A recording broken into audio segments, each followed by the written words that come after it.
What's up, y'all? Back with another edition of, gosh, I should give this a name, but I'm not giving it a name. What I'm doing is comparing three platforms, and I started this series on the website, and I put the link to the first post and the second post in the description. So if you guys want to follow along and read those articles, then you should be able to. I didn't put them behind the paywall, even though the site is a subscription site. I left those free. All right, so let's jump into this. Today I'm getting into what are labeled as bricks in the sneaker world, right? Quote unquote shoes that are sitting on the wall that aren't doing very well, or that people can get in big abundance. And it's one shoe in particular, the Air Force One Uptown, the all white Air Force One, is one of those shoes that is being worn by everybody. People in sneaker culture, people outside of sneaker culture, all of that, right? What you have to do is, I got another text, now I'm distracted, I apologize. What you have to do is start looking at things in perspective. So the question is always asked, which platform is the best? We know that eBay is dropping the bag on a ton of different influencers to get you guys to go to the website. There's no problem with that. eBay is smart for doing that because you have to get traffic to the site to sell things, right? But the biggest issue is you have to have people there to sell the items to someone. In other words, the push for people to visit has to be equal. There has to be, you know, and I'm trying to keep both hands in here, and I look like I'm, yeah. All right, so you have to sit down and make it equal. You have to lift up both sides of the channel. If you're lifting up people to go to the site and buy, you have to be lifting up people who need to sell there. All right, and this is why it's important.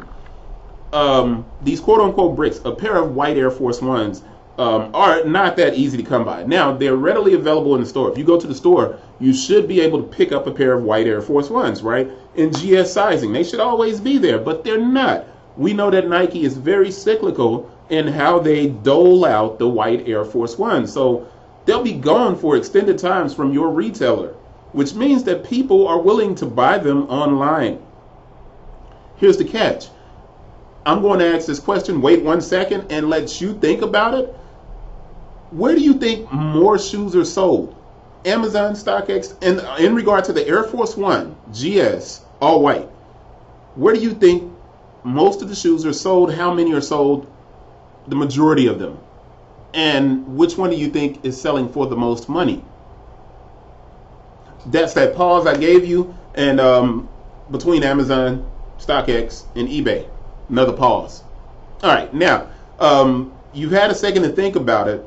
Let's get into the reality here, and the fact that even back in 2014, right, when StockX was campless, 2013, and eBay gave StockX or gave campless all of this data, and then campless used it against eBay to launch StockX.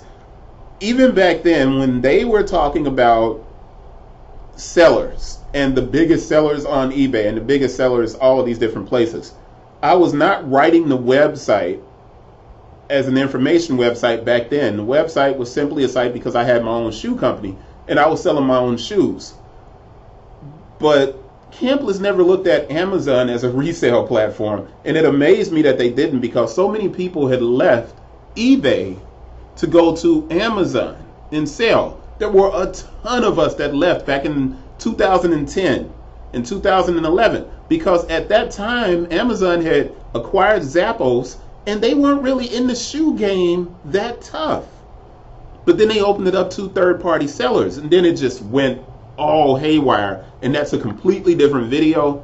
Ask me to do a video on that at some other time. But I stopped selling on Amazon around 2017, 2016, 2017 when StockX started. Now, the Air Force One, like I said, this Air Force One is an $80 SRP shoe. If you see right now, last sale was $77, which is below retail.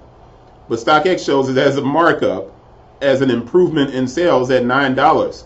That's still below retail. That's not a good thing, especially for a shoe that's so in demand that you should be able to sell a lot of them. Now, on StockX in the last 12 months, 719 pair of these shoes have sold. 719 pair at a $71 average. That means $9 below SRP. On eBay, in eBay, I put some Air Force Ones up because I was able to get a lot of Air Force Ones, and I was wholesaling them. I wasn't keeping them because I didn't want to keep inventory. I was using StockX as my base. So at this point, somebody's like, well, how much money do you make on StockX? Me open up the app. And all right, so if you can see this, I don't know if you can. I'm going to move this up, and you see my ring light. That's how much I've made on StockX in the last couple of years. That's $2,441,000. Now, I'm not saying that to brag. I'm trying to establish that, one, I know what I'm talking about. So if somebody just popped from another channel and they're like, oh, well, he's hating and he's talking, ask them how much they made in the last couple of years. I'm just saying that to establish the point.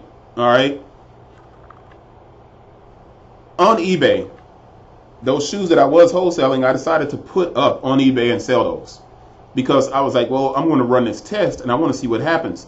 I had to pull them off of eBay. Why? Because none of them were selling. I had them listed at 99, as you see, 99, 99, 99. I had these listed at 109, and then I listed a lot as a wholesale deal at 1100, and then I listed a lot at 1100. And that lot of shoes was going to be 14 pair that I was selling for $1,178, right? None of it sold. Either way that I listed it, it didn't sell. All right. But what does that mean? How many have sold? Well, if I go to DH292111GS boys and I look at it, there's been 33 sold in a year. If I look at it by searching this way, and if I change it, it doesn't get specific enough without me putting a lot of different filters in. But if you look at the average price here, it's $51.82 compared to StockX at 71. StockX wins. That's until the reality of Amazon comes into play. Amazon sold 163 pair. Now you're asking, well, how long did it take you to sell that? It's not the end of the month. Today is the 23rd. If you look here, no sales, right? So if I continue to scroll down, you'll see no sales. I don't use Amazon. I didn't start using it until this month. And I'm at 163. And if I go to returns, I have to let that load. I'm at 14 returns, right? So that subtract, that's 149. So 149 pair.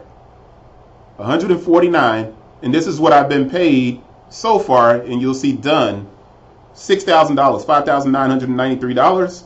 And that's for the time frame from 9/3 to 9/17 was 6,000, and right now I'm at 8,000 remaining to pay from 9/17 until whenever they decide to pay me. And that's the big issue with Amazon, is they don't pay out right away. You get your money once a month.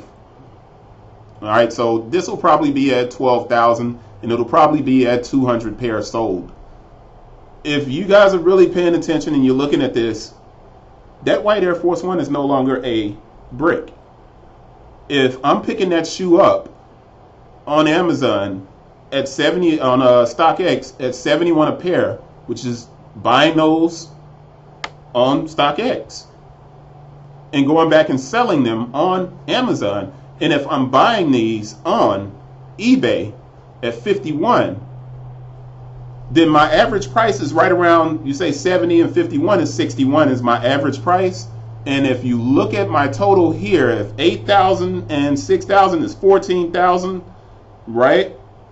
8,000 plus 6,000 is 14,000 divided by 149.